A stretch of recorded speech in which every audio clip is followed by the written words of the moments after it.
I showed up for the family reunion, the one I actually paid for, only to find the place completely empty. My mom just laughed and said, "Oh, that was yesterday."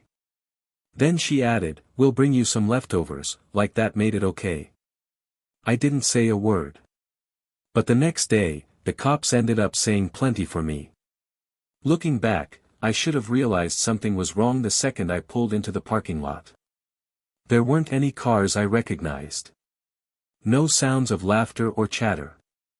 No cousins loitering by the dumpsters, puffing on cigarettes like they thought no one noticed. Just dead silence. I pulled up the message again to double-check. Friday, 7 p.m., Delanos. Can't wait to see everyone. That was from my mom. Sent 2 weeks ago. It was Friday. 7:02 p.m. I was right on the dot. Like a damn fool. I walked inside, chilled by the evening air, only to be met by soft jazz and the quiet clink of glasses. The restaurant wasn't empty. But the private room I'd booked and paid for? Locked. Lights off. Door shut. "Can I help you, sir?" the hostess asked, barely glancing up from her podium. Yeah. I'm looking for the Carter party. Private dining room?" She scanned her list and gave a little nod. "Oh, that was last night." I blinked. No. That's wrong. It's supposed to be tonight. I paid a deposit. I made the reservation. She tilted her head a little, like I was the one confused. "Sir, the group came in yesterday. 16 people. Big cake. Your mom even brought name cards. You're sure you didn't mix up the day?" I let out a dry, awkward laugh, one of those brittle chuckles that dies before it even fully escapes your mouth. "No. I didn't mess up." She hesitated, clearly unsure of what to say. "Do you want to call someone?" I didn't answer her. I was already pulling out my phone.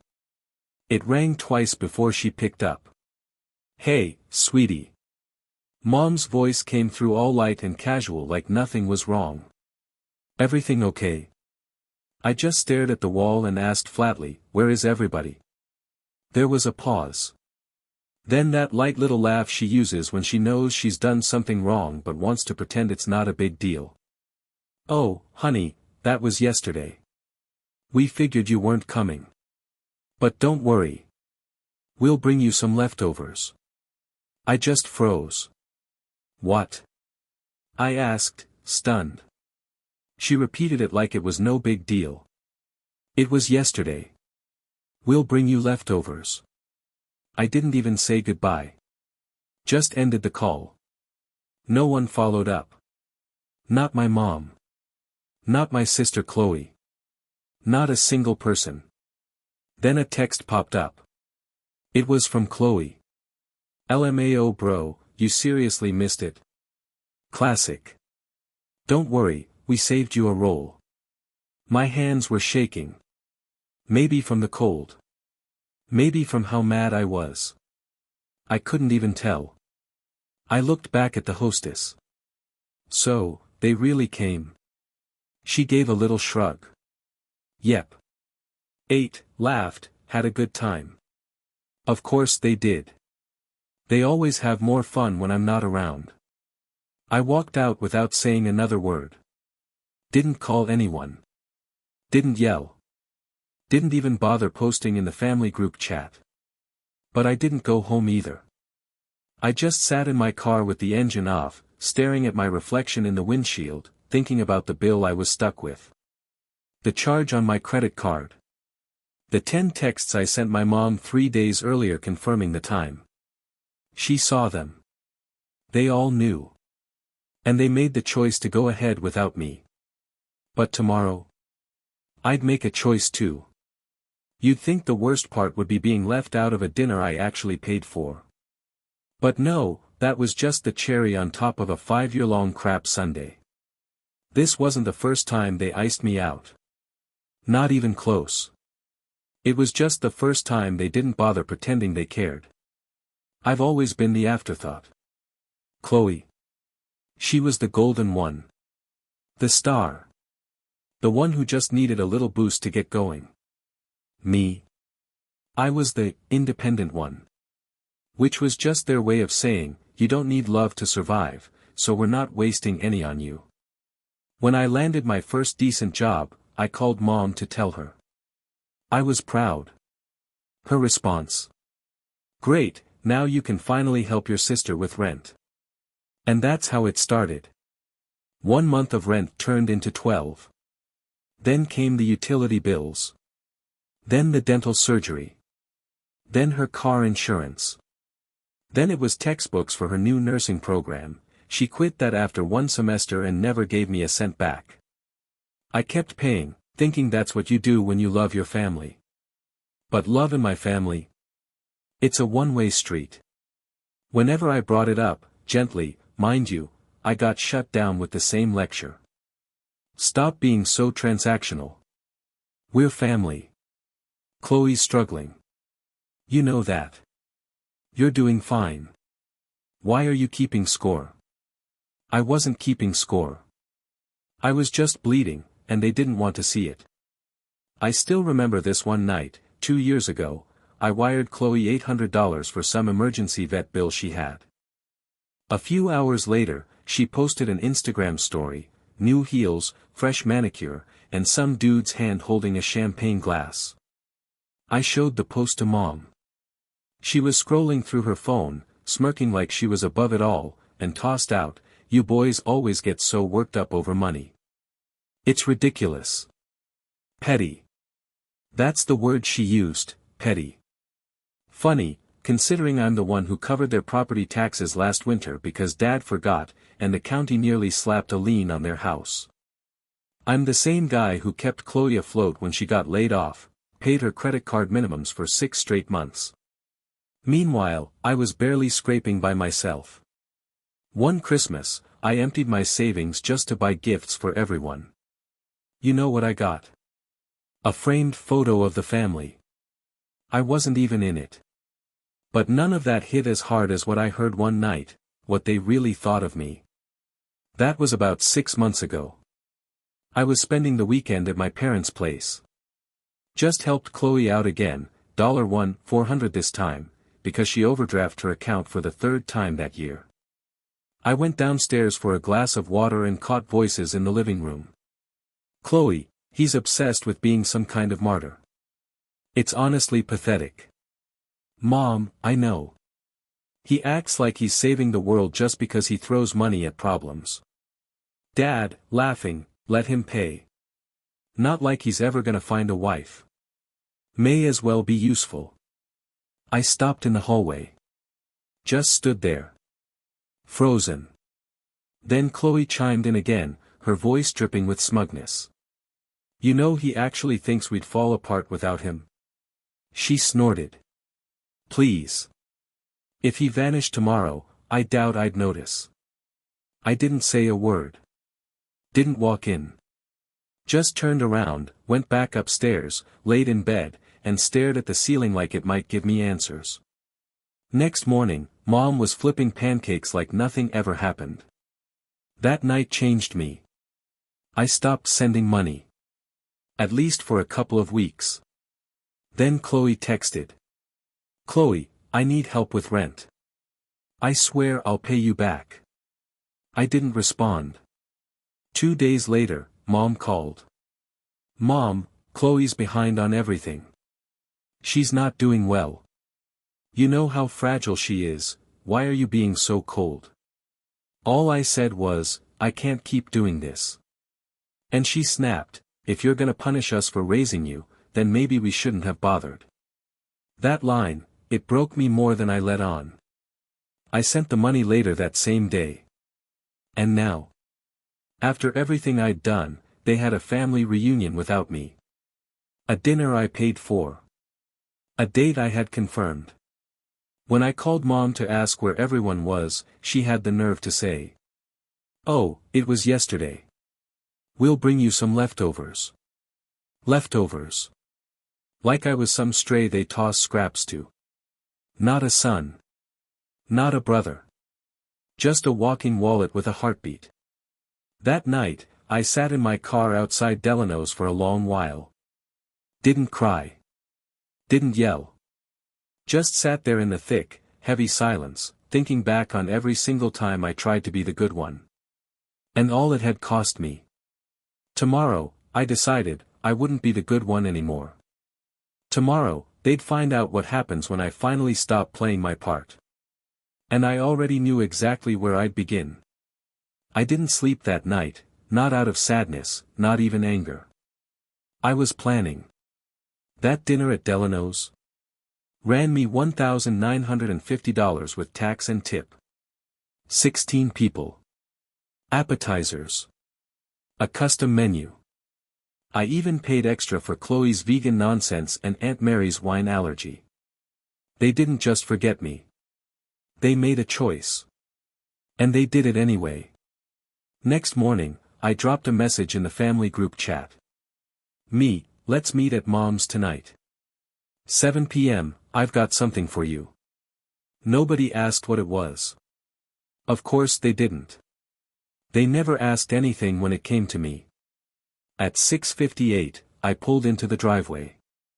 Inside, they were already gathered, Chloe scrolling her phone, Dad lounging with a beer, Mom fussing with the couch cushions like we were about to host guests. She looked up and gave me that sugary smile. "Hi, honey. We weren't sure if you were still mad." I didn't answer. Chloe glanced up, fake sympathy all over her face. "You know we didn't mean to hurt you," she said. "It was just easier for everyone to come Thursday.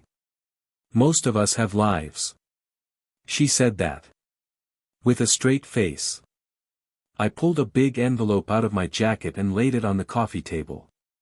Mom asked, "What's this?" I sat down, calm as ever. "It's a bill." Dad scoffed. "A bill for what?" "For the dinner," I said. "The one you all enjoyed without me." Chloe laughed. "You're joking." "I'm not." Mom's eyes narrowed. "Are you actually expecting us to pay you back?" "No," I said, leaning in just a bit. "I'm giving you the chance. Because from now on, anything you want from me, comes with an invoice." The room went silent. That's when Dad finally straightened up in his chair and said, "You need to lose the attitude, son. We're family, aren't we?" I looked right at him. "Family? You mean the same people who deliberately left me out of a reunion I paid for? The same ones who've been draining me dry, emotionally and financially, for 5 damn years?" Chloe rolled her eyes like it was nothing. "Oh, come on. Nobody made you pay for anything." And that's when something inside me cracked. I stood up. "You know what? Fine. Let's talk about all the things I supposedly wasn't forced to do." I pointed at her first. "No one made me cover your rent for 2 years straight. No one twisted my arm to fix your constant overdrafts. Or to foot the bill when your transmission gave out." Then I turned to Mom. "No one made me clean up your back taxes. Or fund that birthday cruise because you said Dad forgot, only to find out later it was your idea. And let's not forget the groceries I paid for every time your knee acted up and you couldn't drive." Dad's face went red like he was about to explode. "Watch it," he warned. I didn't flinch. "Oh, I'm just warming up," I said, reaching into my pocket and pulling out a folded piece of paper. "You don't want to hear it? Too bad. I lived it." Then came the twist. I pulled out a folder, thicker than they expected, and laid it flat on the table. "What the hell is this now?" Dad snapped. I gave him a calm, steady smile. "Documentation. Every single payment. Every wire transfer. Every Venmo. Every Cash App transaction. Every damn receipt." Chloe snorted like it was all a big joke. "Wow. You're actually insane." "No," I said, voice flat as stone. "I'm covered. Because this morning, I filed a fraud report. I tapped the folder. All of it. Already in the system. Mom's voice came out low and uneasy. What are you talking about? I looked her dead in the eye. Last week, I found out someone opened a new credit card under my name. That card paid for an iPhone. And a spa day. I glanced at Chloe. The same spa day you posted about, called it a gift from a friend. Chloe went pale. Frozen. I called the credit card company, I continued. They're investigating it as identity theft. And the address they flagged? I let that hang for a beat. Yours. Chloe shot to her feet. Are you serious right now? Dead serious, I replied. And if you think I won't press charges? You wouldn't dare, Mom hissed. Try me. And just like that, the room erupted. Chloe screamed, You're pathetic. Dad barked, You want to send your own sister to jail? I fired back, You want me to keep playing the fool forever? Then Mom burst into tears. You're tearing this family apart. No, I said, stepping toward the door. I'm finally breaking free of it. And then, right as I was about to leave, someone spoke up. My cousin Miles. The quiet one. Barely speaks at all during holidays. Always off to the side. I'd like to pay my part, he said softly. For the dinner. It's only fair. Everyone turned to him like he'd just grown a second head. He added, quietly but clearly, and I should have spoken up. I was there when they planned it. They were laughing. Said you'd be too dramatic. I'm sorry. I looked at him. And for the first time that whole night, I smiled. Thanks. Then I walked out. They'd gotten used to using me. Thought I'd never change. But they forgot one thing. Even the quiet ones speak up eventually. And when we do, we don't whisper. We bring the police. The next morning, at exactly 8:17 a.m., my phone buzzed. Private number. I answered. Hello. Is this Richard Carter? Yes. This is Officer Sandoval, local precinct. We're currently following up on a financial fraud report involving a credit card opened in your name. The listed billing address matches your family's residence. We'll be heading there today to get a statement. I was quiet for a second. Then asked. Do you need me to be there? No, sir, he replied. You've done your part. We'll handle the rest. I hung up and leaned back in my chair. For once, they'd open the door and meet someone they couldn't manipulate. This time, I didn't have to say a word. The cops were speaking for me. Funny thing, I thought silence would bring me peace. But instead, it brought hell. They say if you pull the keystone from an arch, the whole thing collapses. I wasn't the keystone. I was the damn foundation. And the second I stepped away, the entire house of cards came crashing down. The police visit wasn't quiet. According to Mom's long, furious voicemail, they showed up at 7:45 a.m. She was still in her robe. Dad hadn't even had his coffee. 2 officers, 1 man, 1 woman. Professional but blunt. We're following up on an identity theft claim. The card was opened in your son's name. Over $4,200 in purchases. All linked to this address. We need to know who had access, one of the officers said. And Mom? Her response was textbook. There must be some mistake. We're a good family. Of course. That old line. The officers asked to speak with everyone in the house. Right away, Chloe tried to slip out, saying she had to get to work. They told her to stay put. She cracked in under 5 minutes. It wasn't really fraud, she said. He always helps. I didn't think he'd mind. Mom jumped in immediately, trying to patch it up. She's under a lot of stress. She didn't mean it. But it was already too late. One officer wrote everything down. The other hit record. Then they asked to check Chloe's phone. That's when it got ugly. They found texts. Messages from Chloe to one of her friends. Used my bro's info against bait on him. IDC, he's such a pushover, he won't even notice. It wasn't just fraud. It was planned. Thought through. And now, they had proof. Later that day, I got a call from the detective who'd taken over the case. We have enough to move forward with formal charges. Would you like to proceed? I asked him to give me a day to think about it. That evening, my phone practically exploded. 27 missed calls. 41 messages. All from Mom. Richard. Please. Can we talk? It was a mistake. She panicked. She's your sister. Then Dad. You don't want to ruin her life over this, son. And of course, Chloe had her say. You selfish jerk. I could lose my job. My apartment. You're doing this to your own family. Funny how none of them gave a damn when I was the one losing everything for them. I waited a full day before I called the detective back. Can we pause the charges for now? I asked. He agreed, but told me straight. This doesn't disappear. It just waits. And then Mom made her move. She called me. Her voice soft, smooth, like silk hiding a knife. If you really want to fix this, she said, come by the house. Let's talk face to face.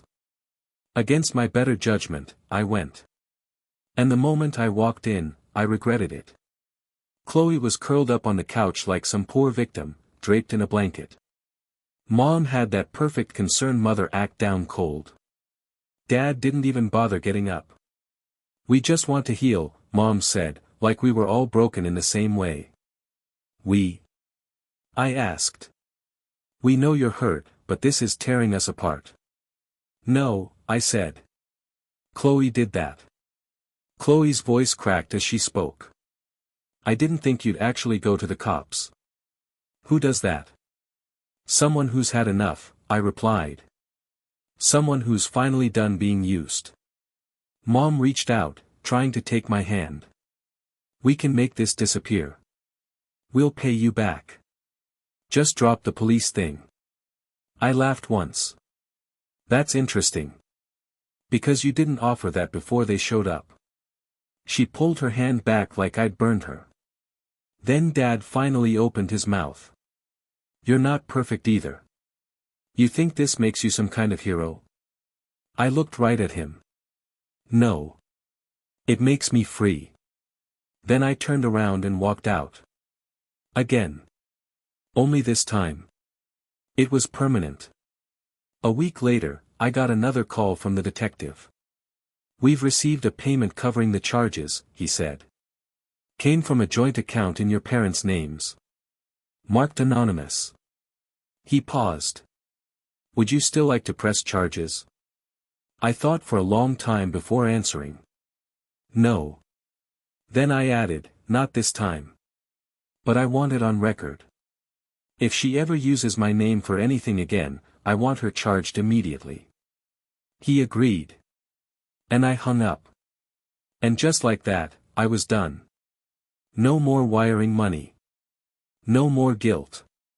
No more sitting in rooms where I was invisible, until someone's phone bill needed paying. I wanted a reset. A clean break. 2 weeks later, I packed up and left the state. Found a quiet little town. Nice landlord. Rent was half what I used to pay.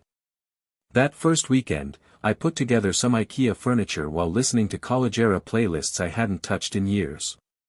Went shopping and bought only what I wanted.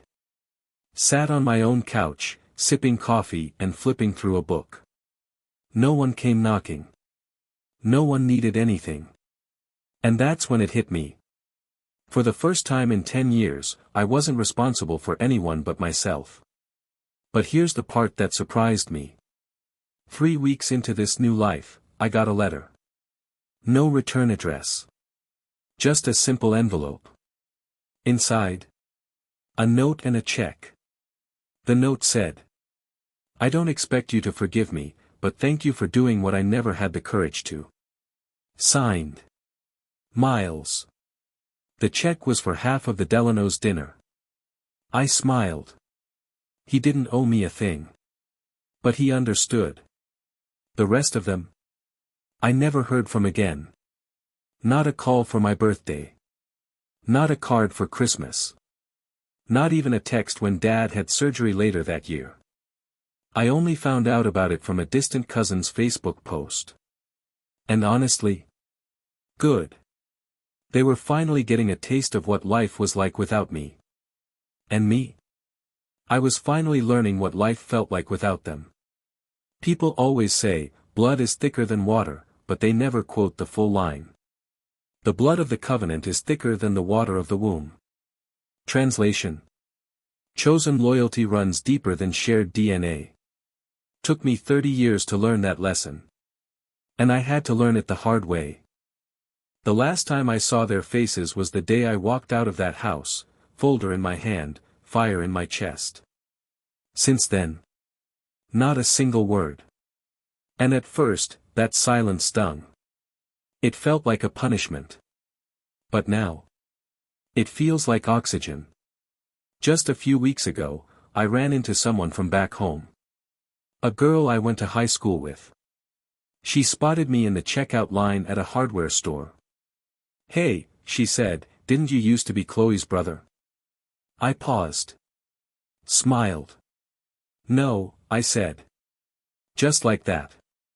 No guilt. No hesitation. Because I'm not Chloe's brother anymore. I'm not the good son. I'm not the emergency wallet. I'm not the guy who shows up when everyone else disappears. I'm just me. And for the first time in 32 years, that's enough. They thought I'd fall apart without them.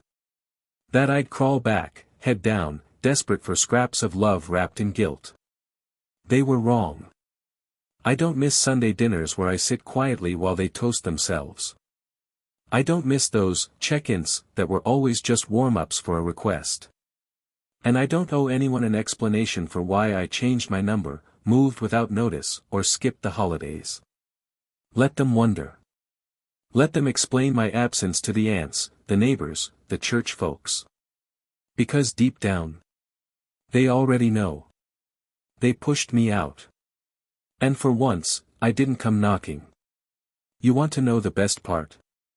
They lost their grip the second I stopped begging for love and started demanding respect. Because people like that, people who weaponize family ties, they can't handle boundaries.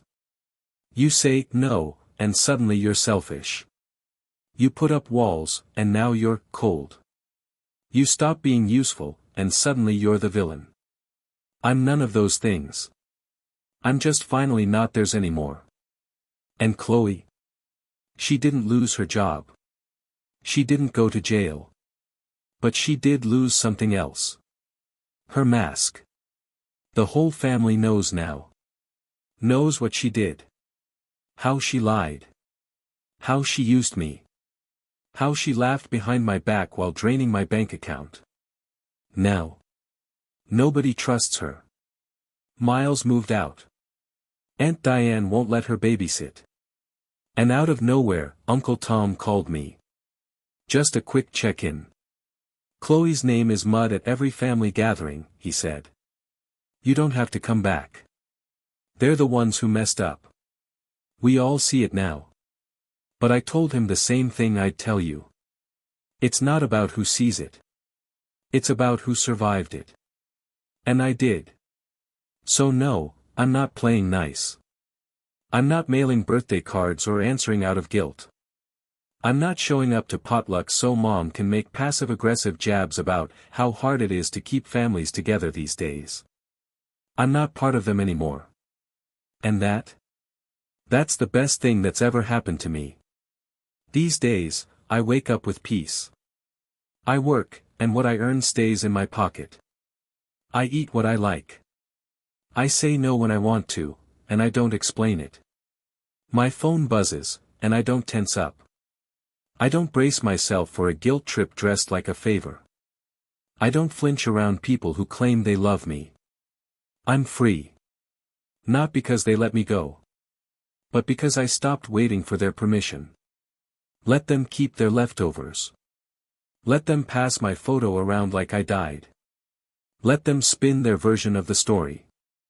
They can gossip. They can rage. They can twist the truth until it snaps.